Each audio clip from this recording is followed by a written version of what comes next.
Hey guys. Um,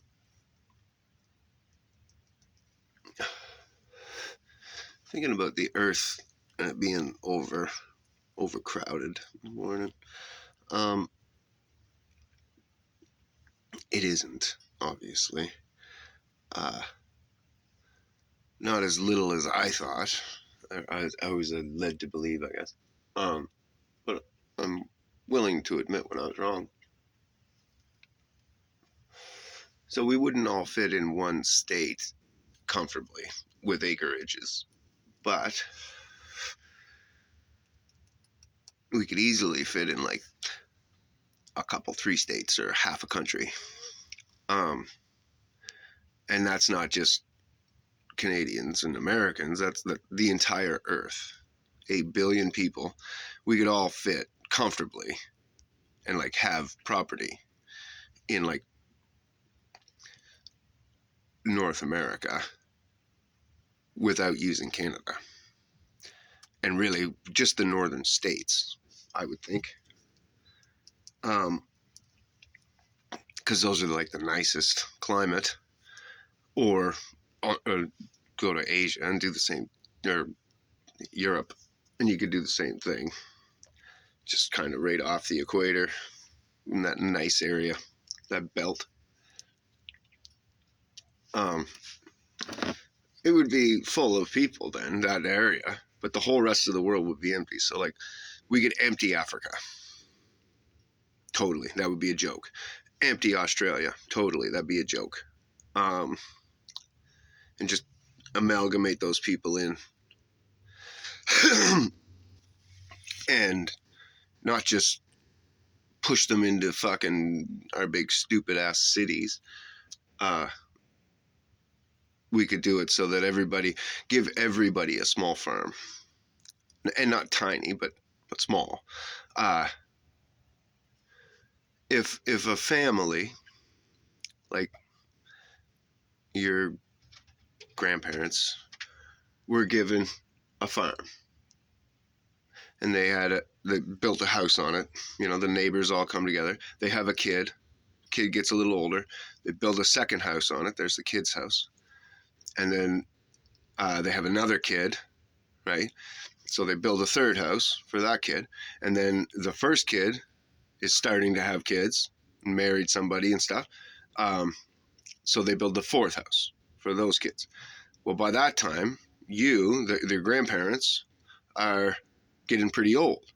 So the other kids that are going to be born could then move in to the grandparents' house to help take care of the house, and that would become their house when the grandparents passed away.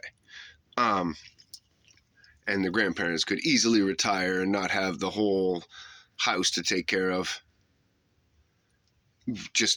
And only just a couple newlyweds in there.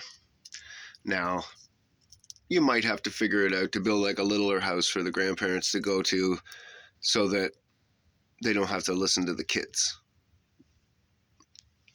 when because you move in with them, and then you have a baby. The grandparents got to deal with that baby all the time. But grandparents are great with babies most of the time. It's just that they need to be able to get away from it. But we're talking about big farmhouses, so there's all kinds of room for that.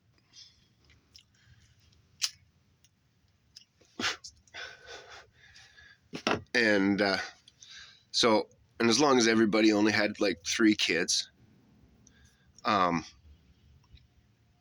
this would work out. And now if you had sons, you would send them to their wife's farm to work.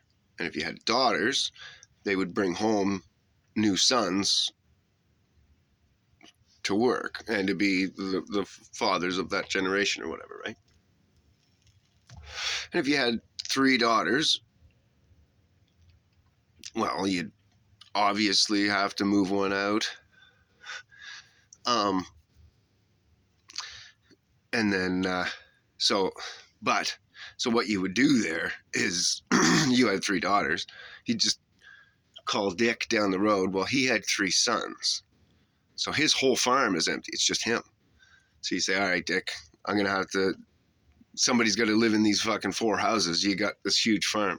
So my daughter and her husband, they're moving in, and then say Joe down the road also had 3 daughters, and he'd come to Dick and say, well, sorry, Dick, but here's my daughters moving into this other house because I had 3 daughters too, and so I only have the 4 houses, so I can deal with 2 of the daughters, but I can't deal with this third one. So there, now your houses are full except for 1, which will fill up with kids really quick.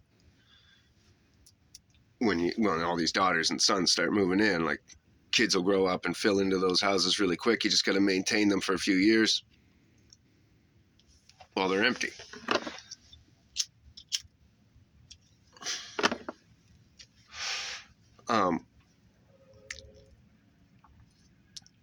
And then instead of waking up in the morning and thinking to yourself, I got to go to work and make my rent and get my groceries or whatever, you could wake up in the morning and think, because really, if you lived on a farm like that, once it was established and everything, your work week would be about 10 hours usually, and then in the spring and fall, it'd be way more than that. It'd be 30 hours a week or so, or more. The more hours you did, the quicker you'd have it all done, because it's not about hours. It's this block of work to seed your fields or to sow your fields or to harvest. It's a block of work, right? So you either think about it by the hour or you think about it by the job, right? When I bid a job, I bid the job thinking, I'll do it twice as fast and make twice as much as if I did it by the hour. So that's all relative about how many extra hours. You'd have extra hours. That's the big thing in the spring and fall. But you'd have way less hours in the winter. You'd actually have a ton of downtime. Feed the animals, feed yourselves, maybe cut some wood or something.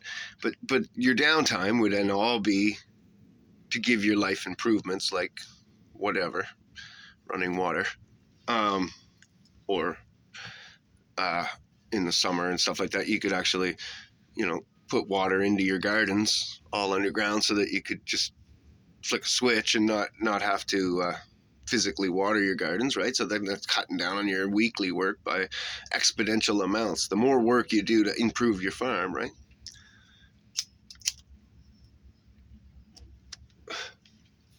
The point is, every day you'd wake up and think, if I do this today, my life's going to be better.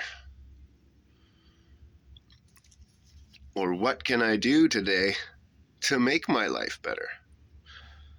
And go out and work on that, Or if you felt like it, you could say, I know Tom's over there slaving, cutting down his firewood this week. I should go over and work with him for a few hours today. Hang out and give him a hand, and then, if I get into a pinch, I know that he'll always be there for me, and then, because that's just neighborly, right? But wouldn't that be a better experience in life than what 80% of the world's doing right now? And then, just like it's not your apartment when you die, it's not your fucking house, it's not your farm. It was your life's project. When you're gone, you can't take it with you. And like I said, if your kids are all girls and they're all gone to different farms, then that farm all went to some other family. But why would that matter, right? As long as that farm is being used, it's full of love, and all the animals are looked after, and all the fields are being sowed, and everything's looking good and working good, What do you care what it's doing when you're dead? Right? You should just be happy that it's bringing somebody else happiness. That's the thing about planting a tree, knowing you'll never stand in its shade. Right? And I know people get all literal about that. It's a fucking metaphor. I couldn't believe some of the comments I got the other day saying that on, because it's the Steven Crowder thing. But that's true happiness because you're outside of yourself, thinking of the future.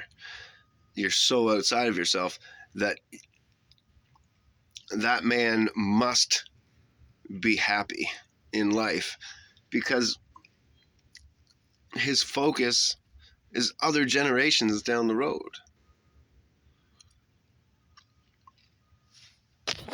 Like his happiness is going to be fulfilled in that too, right? That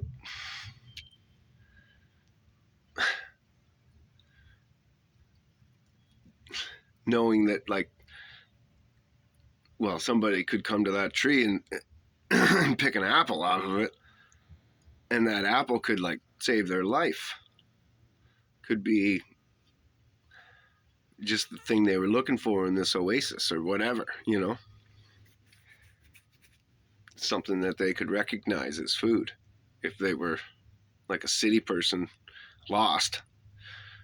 And they wouldn't recognize berries and this and that and whatever, and maybe they'd have enough sense to not eat things that they don't know because they don't want to get sick. And they come across the freaking apple tree. Don't eat too many. You make yourself sick that way too.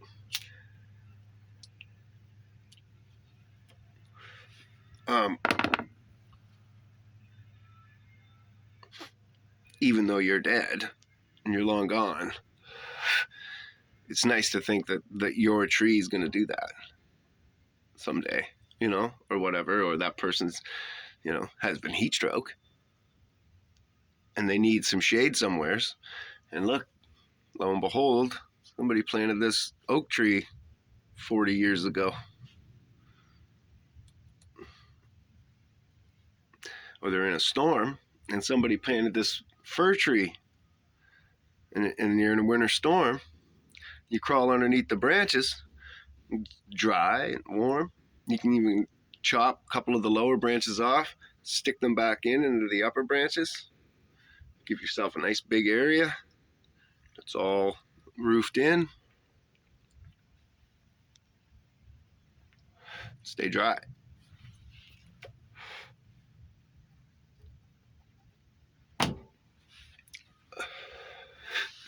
So,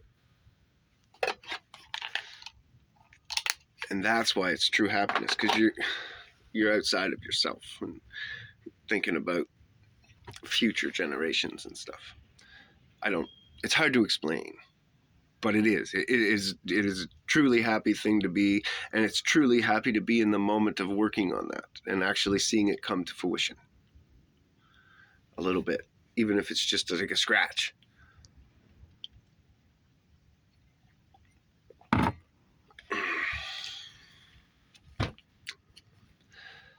So I think that was all I had to say about that this morning.